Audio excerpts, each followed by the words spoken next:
Hello, everyone, and welcome back to Tech Support Monday. With the holiday season here, I want to talk about something incredibly important: how to talk to a family member you think is being scammed. Every year, scam activity spikes around the holidays, and unfortunately, scammers tend to target the people we care about the most. Today, we're going to step by step how to approach that conversation in a calm, safe, and supportive way, even if you're not tech savvy. This video is going to slow things down, and by the end, you'll know exactly how to help someone you love without making them feel embarrassed or defensive. Let's get started.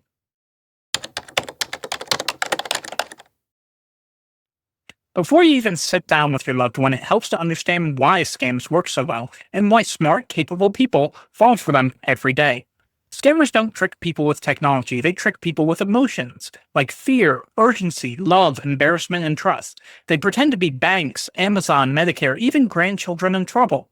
They use fast talking, high pressure, and fake authority to make situations feel urgent and real. So when a family member gets pulled into a scam, it's not because they're bad with tech. It's because a professional manipulator targeted them at the right moment. Keeping this in mind as you approach them with compassion instead of frustration. And compassion is what keeps the conversation open instead of causing them to shut down.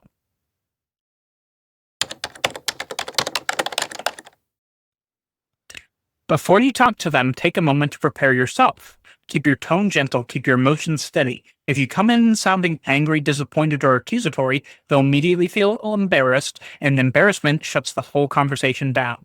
Instead, plan to speak somewhere private and comfortable, like the kitchen table or living room, and sit next to them instead of across from them. Sitting side by side removes that interrogation feel and makes them feel like you're on their team. If you already have clues like a strange phone call they mentioned, a weird charge on their statement, or a text that didn't sound right, bring them with you. You don't need to be a techie, just need to be ready to help walk them through what happened in a calm and safe manner.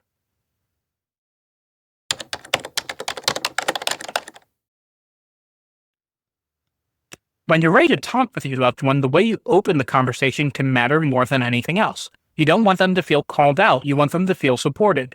Instead of saying, "Hey, I think you're being scammed," try something softer like, "Hey, something in that message or call worries me. Can we look at it together?" Or, "I just want to make sure you're safe. Would you walk me through what happened?" Simple, non-threatening questions give them room to talk without feeling judged. And the more they talk, the easier it is to understand what's really going on. If they push back or insist everything is legitimate, don't argue. Just stay calm and ask grounding questions like, did they ask you to keep this a secret? Did they ask for money right away? They contact you first, or did you call them?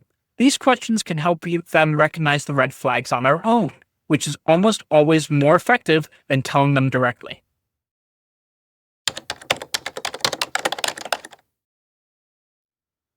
Once they start explaining what happened, you can usually figure out the type of scam pretty quickly, and you don't need any technical knowledge to do it. Most scams fall into just a few categories: fake tech support, pop-ups saying your computer is infected, or someone calling and claiming to be from Microsoft or Apple; fake bank or credit card alerts, messages about suspicious activity demanding immediate action; package delivery scams, texts claiming that package is delayed or requires a fee; government impersonation, fake IRS, Medicare, or warrant calls, none of which ever contact people this way; romance or friendship scams, someone online building a relationship then requesting money; grandparent scams, someone pretending to be a loved one in trouble, telling them to keep it private; and charity scams, fake charities or GoFundMe-style requests asking for holiday donations or emergency supports for a medical emergency or something similar, often using emotional stories to rush people into giving. Most scams share the same warning signs. They want money fast. They want secrecy. They ask for gift cards or wire transfers. They threaten consequences. They pressure them to act before they can think. Once you identify the pattern, you can help your loved one understand that they're not alone. Millions of people get targeted by these exact same tricks every year.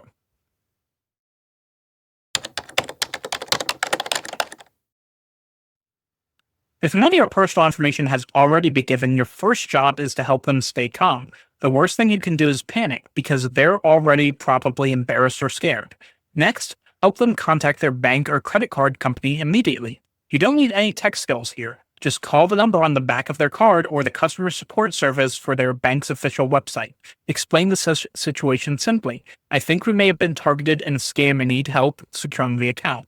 Banks deal with this constantly. They can freeze accounts, stop transfers, reverse charges when possible, and guide you through securing their information. If gift cards were involved, call the gift card company right away. Many have fraud hotlines that can lock the card before the scammer drains it. If they gave a scammer remote access to the computer, disconnect it from the internet, and plan to have it checked. Remote access is one of the main ways scammers install harmful software. And throughout this process, take screenshots or photos of everything: text messages, fake emails, caller IDs, bank statements. Banks and police both rely on these details to understand exactly what happened.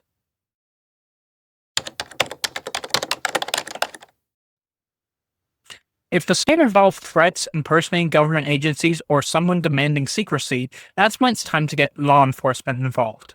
And it's important to reassure your loved one that this isn't about getting anyone in trouble. It's simply reporting a crime, just like reporting a stolen wallet or break in.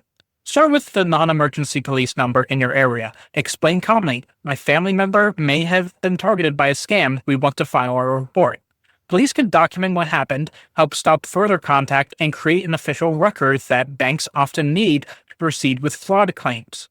It's also helpful to submit the case to reportfraud.gov, which is the official federal reporting site for scam activity. This helps the FTC track patterns and shut down large scamming operations.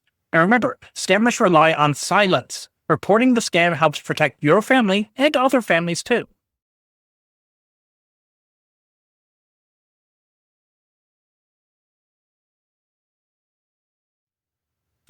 The easiest explanation is real companies don't call you about your computer unless you call them first. Tech support scammers rely on creating panic, so just remind her to hang up immediately and never let anyone take remote control of her computer. You can also help her add those numbers to her block list to cut down on repeat calls.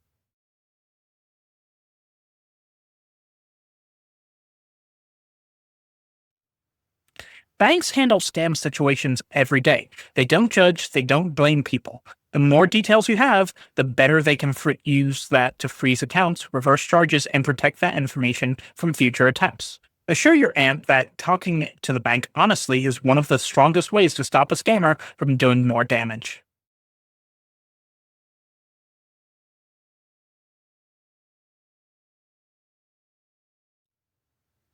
Not automatically. Scammers often try to scare people by repeating basic info they already found online, usually from social media or buying off it from sites like Amazon or Facebook. The important thing is to change the email password to something strong and to turn on two factor authentication.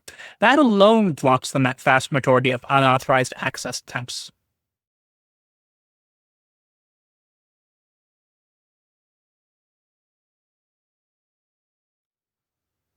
Keep the conversation gentle. Pushing too hard can make them dig in deeper. Instead, ask simple questions like, if they care about you, why can't they verify who they are? And why do they always avoid showing their face? The goal isn't to argue, it's to help them see the inconsistencies for themselves. You can also suggest doing a reverse image search of their photos as a reality check. And sometimes, no matter how carefully you approach it, and they still won't listen. In those moments, the most important thing you can do is stay supportive and be ready to be the person they can turn to afterward. When the situation finally becomes clear to them, knowing you're there without judgment can make all the difference.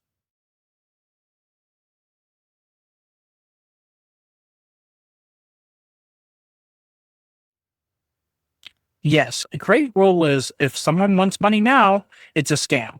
Scammers always push urgency because they don't want people to stop and think. You can even write a short reminder on a sticky note near his phone.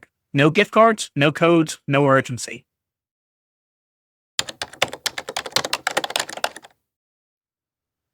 Once the immediate situation is handled, the final step is helping your loved one build better digital safety habits going forward.